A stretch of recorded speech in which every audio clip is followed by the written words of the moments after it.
karya Ibnu Athaillah As-Sakandari. Ini subuh ini kita kepada yang keempat. Jadi beliau berkata, arih nafsaka minat tadbir fama qama bihi khairuka anka la takum bihi nafsika. Jadi di sini katanya, istirahatkanlah dirimu dari keinginan mengatur dan mengusahakan sesuatu, karena yang dilakukan Allah tidak akan mampu engkau lakukan. Jadi kalau sebelumnya kita berdiskusi tentang takdir.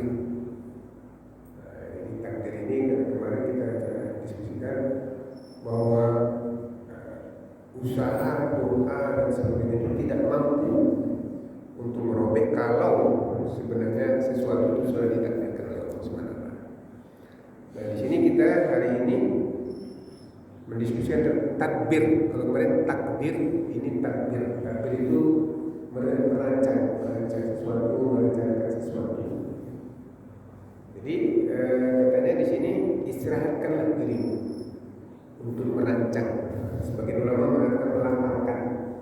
Jangan selalu merancang-rancang, karena seberapa hebat pun rencana dan rancanganmu, kalau misalnya itu berlawanan dengan takdir Allah, tidak akan terjadi. Jadi di sini katakannya, istirahatkanlah dirimu dari lelahnya sikap mengatur dan mengusahakan sesuatu, karena sikap ini bertentangan dengan ubudiyah, sifat kehambaan, dan termasuk adabmu yang tidak bagus kepada Allah.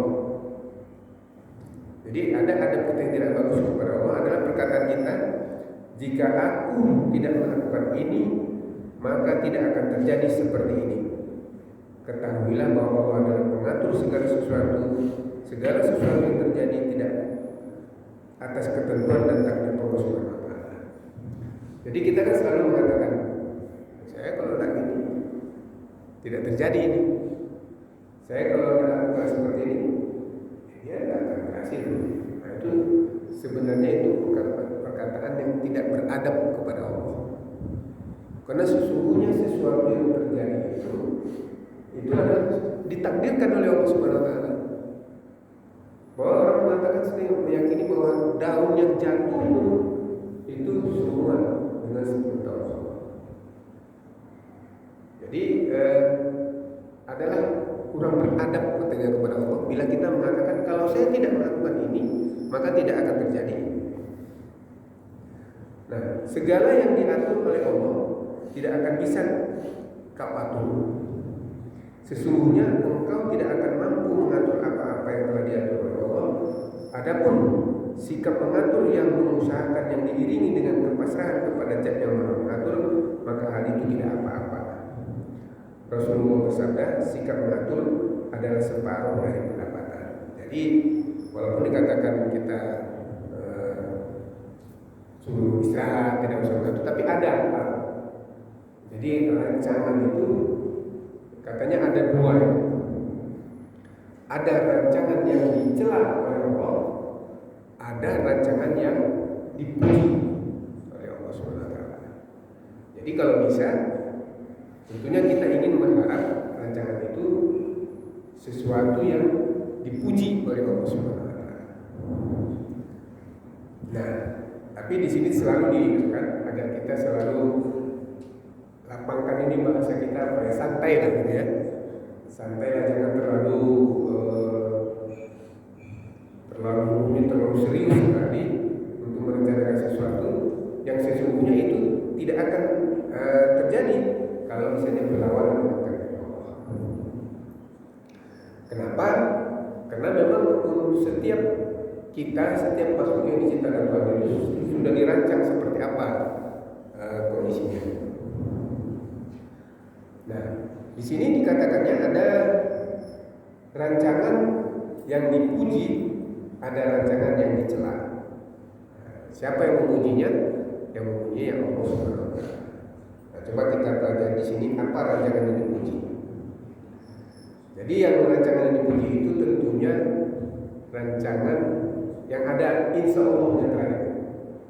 Insya Allah, maka di sini katakan insya Allah wa bi haulillah wa quwwati. Karena kita selalu mengatakan la haula wala quwwata illa billah. Jadi apa rancangan yang dipuji Allah? Pertama, rancangan yang mendekatkan diri kepada Allah. Saya kita ini saya insya Allah wabillahi wabillahi wabillahi ingin membuat suatu pertemuan silaturahmi insya Allah. Nah, ini rancangan yang dipuji oleh Allah Subhanahu wa Ta'ala. Dan setiap rancangan yang mendekatkan diri kepada Allah Subhanahu wa Ta'ala. Tapi walaupun rancangan itu rancangan keagamaan dan mendekatkan diri kepada Allah, jangan lupa berinsya Allah. Ada insya Allah. Jangan seolah-olah kita karena ini persoalan agama ini tidak boleh. Itu puji celah. Yang dipuji itu bila kita merancangkan sudah mendekatkan diri kepada Allah, insya Allah. Kemudian yang kedua, rancangan yang menyelesaikan masalah dengan orang lain. Misal kita dulu teringat kita waktu SMA kita udah balik gitu kan, makan kue 2 bayarnya 1. Jadi pas terus ya aku cari sama dia, maka bagaimana caranya supaya persoalan ini insya Allah bisa saya selesaikan dengan dia. Apa saya bayarlah, kalau dulu harga kodo itu 50, sekarang saya kasih 100.000, saya bilang dulu saya bilang saya tolong jelaskan. Atau kita datang sama dia, minta maaf dulu, saya bisa tadi selesai. Nah, yang seperti rancangan seperti itu atau ada orang lain mungkin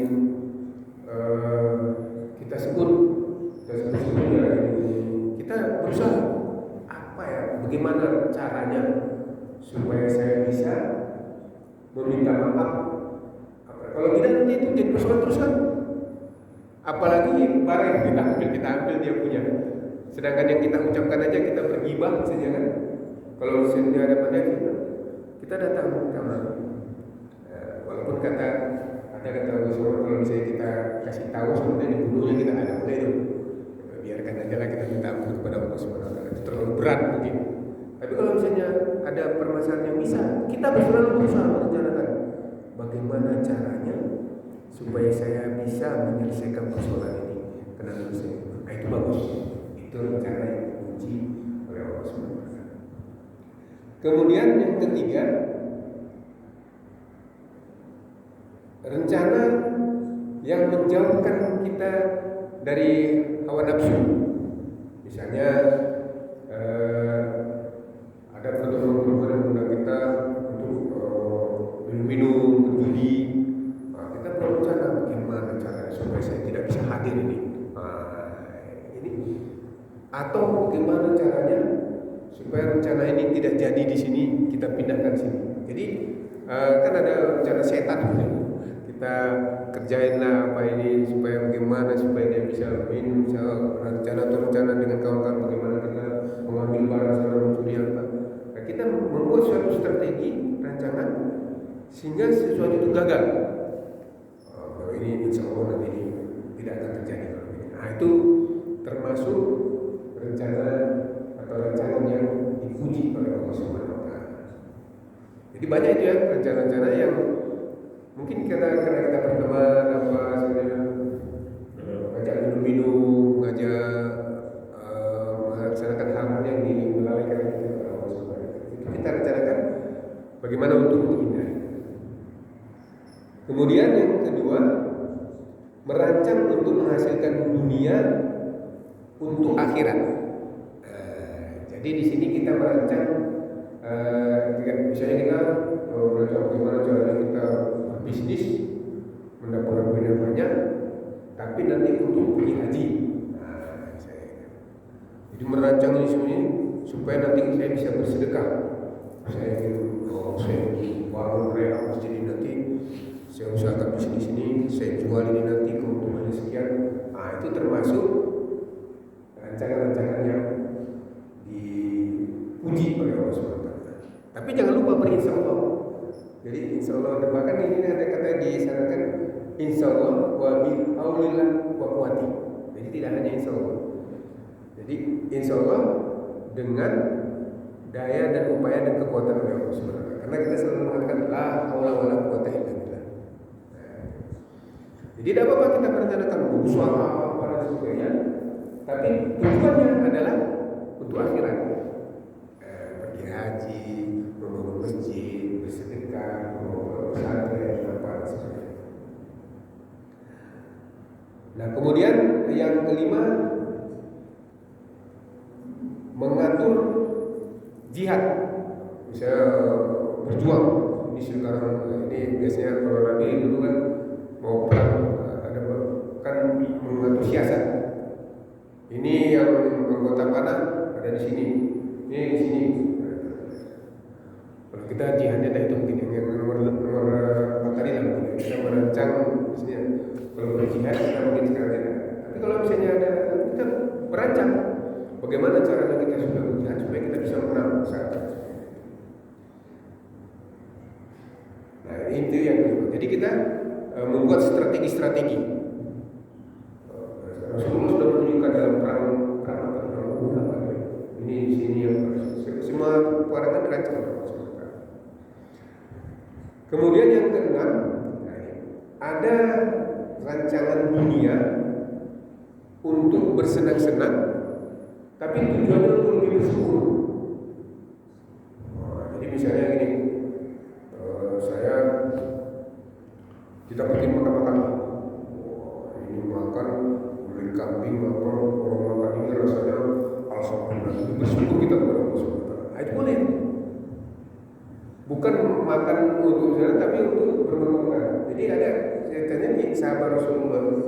Sahabat dulu itu katanya, dia kalau mau makan pokoknya yang dingin. Kan kata orang nggak boleh makan dingin kan? Dia enggak. Kenapa dingin? Saya udah makan alhamdulillah, rasanya rasa syukur pada Allah itu nikmat dunia gitu. Itu boleh. Merencanakan supaya kita makan nanti jalan-jalan rasanya kalau di sana nanti alhamdulillah kita lebih bersyukur kepada Allah Subhanahu wa taala. Nah, itu diperbolehkan, dipuji malah bukan hanya boleh dipuji oleh Allah Subhanahu wa taala. Nah,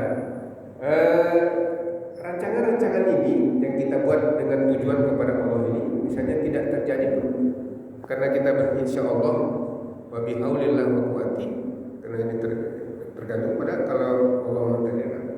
Kita tidak stres kalau tidak terjadi. Kalau tidak terjadi, apa-apa. Misalnya tadi kita sudah mengatur rancangan, saya nanti ketemu dia lewat, saya stop, saya akan bilang karena dia sedang gembira baru gajian mungkin, saya bilang saya dulu mengambil kamu ini ikhlaskan atau gimana, atau saya bayar aja gini. Rupanya tidak terjadi, dia tidak lewat situ. Kita tidak apa-apa, karena sudah kita berinsyaallah bahwa kita dari rancangan-rancangan itu. Dan satu hal lagi, merancang itu menggunakan akal. Kita merenung sesuatu itu ada, kita pernah mendengarkan bahwa berpikir sesaat itu nilainya lebih tinggi dari beribadah 70 tahun. Jadi kalau kita merancang sesuatu dan rancangan itu baik, itu lebih baik daripada beribadah 70 tahun. Karena kita merancang itu menggunakan pikiran, berpikir kita. Tapi rancangannya itu tadi lah 6 ini diantaranya 6 kata di sini jelasnya merancangkan misalnya mendekatkan diri kepada Allah, menyelesaikan masalah dengan orang lain, menjauhkan dari hawa nafsu, merancang untuk dunia tapi untuk akhirat, mengerjakan dunia, merancang untuk siasat jihad, merencanakan untuk bersenang-senang agar lebih bersyukur. Itu kan itu merancang itu menggunakan pikiran. Nah itu sama lebih baik katanya, lebih baik gitu ya daripada beribadah selama 70 tahun. Umur sampai belum tentu sampai 70 tahun kan. Jadi artinya di sini ada rancangan-rancangan yang memang dipuji oleh Allah Subhanahu wa taala. Nah, lalu ada rancangan yang dicela oleh Allah Subhanahu wa taala. Nah, ini tentu harus kita hindari. Yang pertama, rancangan yang menjauhkan diri atau mendinding dari Allah Subhanahu wa taala. Jadi ada kita merancang suatu kegiatan, tidak ingat Allah kita di sana, malah terdinding dengan ada kegiatan itu. Sholat tak ada lagi, tak ada usul di sana, tak ada apa. Jadi rancangan itu kita buat justru menjauhkan kita dari Allah Subhanahu wa taala. Ini dicela Allah Subhanahu wa taala. Sudah tentu dia rancangan tak ada insya Allahnya itu kan dengan dia merencanakan sesuatu itu mendinding, menjauhkan diri dari kegiatan Allah. Ya, kalau kita kira-kira di masjid ini tidak ya, tempat tak ada musola pula, tak ada tempat sholat di situ, itu menjauhkan diri dari Allah. Itu dicela. Kemudian yang kedua, rancangan yang memastikan walaupun agama maupun dunia. Misalnya gini, nanti saya pulang subuh ini pergi ke pasar, pokoknya beli ini, nanti saya serahkan sama istri saya, semasa ini apa dan sebagainya. Dan seolah-olah itu pasti. Itu juga walaupun soal agama.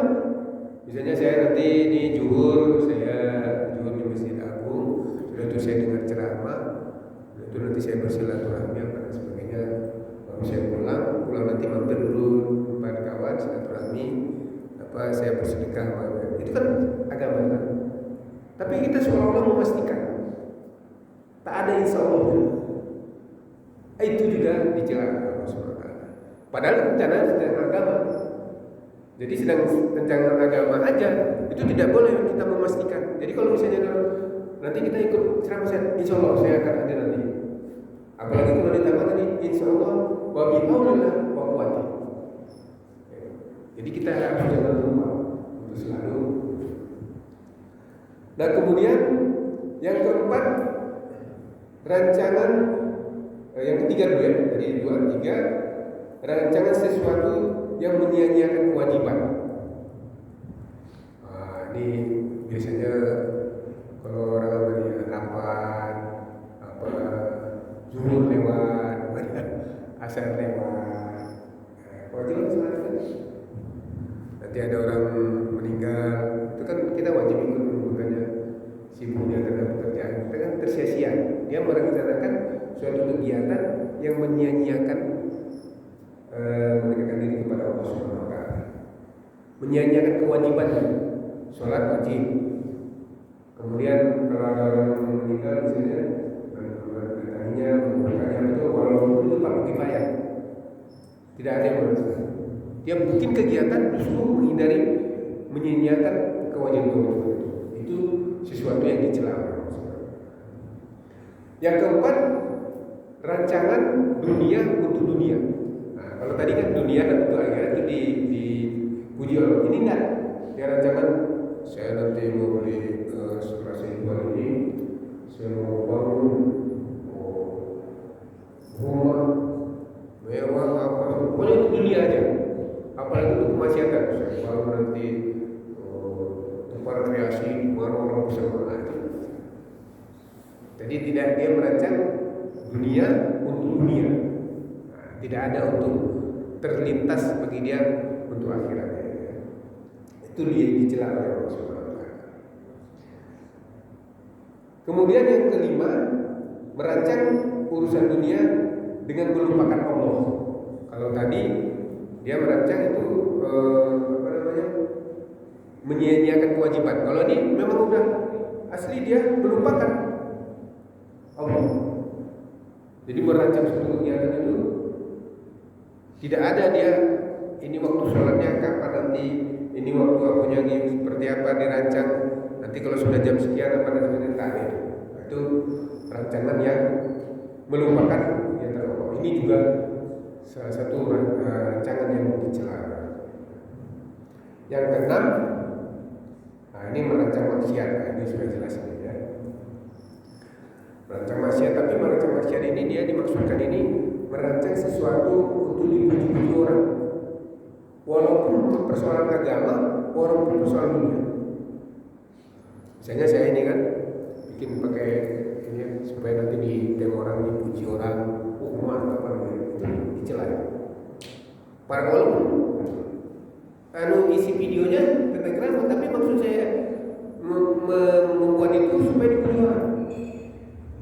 Wah, saya mau nanti azan nanti saya punya supaya dibilang orang mantap saya. Itu juga tak boleh. Jadi merancang sesuatu, belajar mengaji, keluar mantap nanti ini nanti dipuji orang, saya bikin videonya di like orang banyak. Itu termasuk rancangan yang dicela orang masyarakat. Baik untuk urusan dunia maupun urusan akhirat. Urusan akhirat aja seperti misalnya kita azan, mantap nanti supaya nanti saya dipuji orang, wah aja saya bagus panjang pada saat itu. Sholat kemudian membaca doa apa dan sebagainya, harapannya itu ada ingin mendapat pujian. Kalau bisa hilangkan hati kita, makanya ada orang mengatakan kalau kita beribadah itu selalulah perbaiki niat. Saya ada kawan itu dia bekerja di Mekah 8 tahun sudah bekerja di Mekah, tak pernah ibunya ketemu karena dia tidak bisa pulang. Lalu dibilangnya sama ibunya, ibu pergilah ke Mekah untuk haji, tapi niatkan untuk haji. Nanti kalau ketemu saya syukur, kalau tidak ada apa-apa, tapi saya akan usahakan akan cari ibu. Jadi setiap saat kalau dia nelpon ibunya, itu yang dibilangnya, ibu perbaiki niatnya, jangan niat kesini ini mau ketemu saya saja. Jadi niatkanlah bahwa dia pergi haji.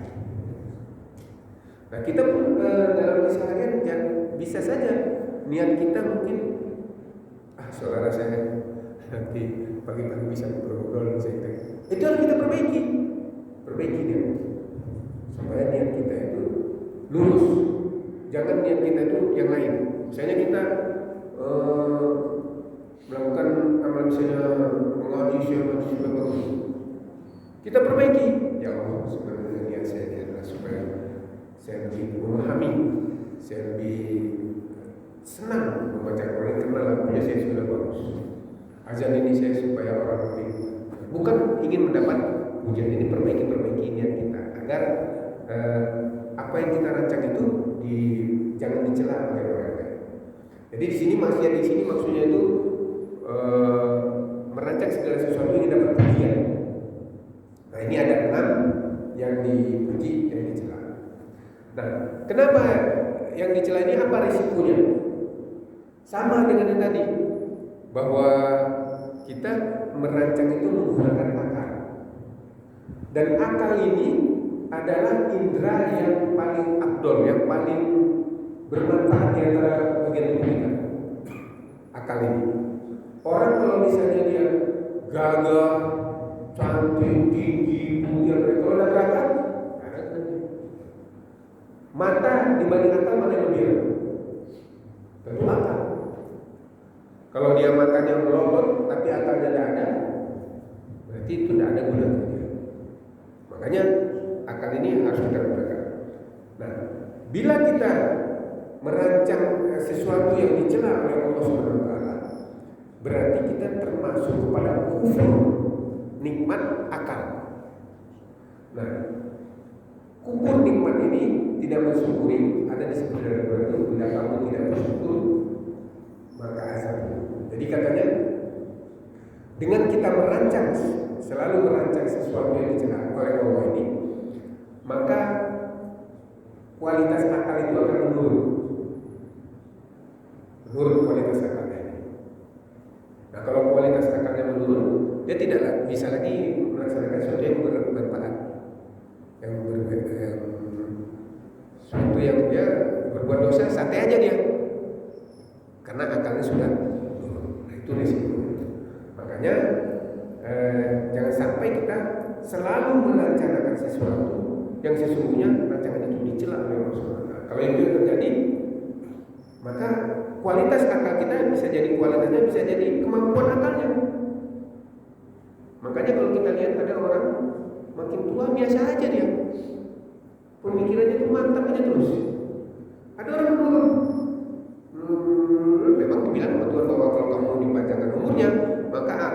saya kembalikan seperti anak-anak lagi. Tapi kalau kita selalu berencana sesuatu maka kita pergunakan pada yang dicintai oleh Allah Subhanahu wa taala. Akal kita gunakan untuk merancang sesuatu yang dipuji oleh Allah Subhanahu wa taala. Akal itu selalu mendekat kualitasnya, minimal stabil. Tapi kalau tidak, maka kufur kualitasnya itu atau kemampuannya dikurangi oleh Allah Subhanahu wa taala. Itu bahaya. Nah, kalau kualitasnya menurun, dia tidak bisa lagi membedakan. Santai aja dia bermaksiat itu, wah minum alkohol biasa aja karena di akalnya itu tidak ada lagi rasa takut pada Allah. Berbuat maksiat, mengambil punya orang, biasa aja dia. Karena kualitas otaknya itu sudah turun. Karena apa? Karena dia selalu merancang-rancang itu tadi menggunakan waktu sesaat, tapi digunakan untuk merancang segala sesuatu yang dicela oleh Allah Subhanahu wa taala. Tapi kalau kita merancang sesuatu yang dipuji oleh Allah Subhanahu wa taala, itu sama lebih baik daripada ibadah Nah, itulah kira-kira hikam yang keempat ini. Ya gitu kita mendiskusikan tentang takbir. Kalau kemarin takdir itu ini takbir. Nah, mudah-mudahan ini bisa kita pahami dan kita bisa memperbaiki diri kita, terutama niat, karena memang semuanya itu kan di hati kita perbaiki sehingga kita selalu berada di jalan Allah dan ini akan meningkatkan kualitas hidup kita. Baik, saya kira demikian. Kita tutup acara ini dengan membacakan kafaratul masjid, kafaratul majlis. Subhanallahumma wa bihamdika asyhadu an la ilaha illa anta astaghfiruka wa atubu ilaik. Bila itu, assalamualaikum warahmatullahi wabarakatuh.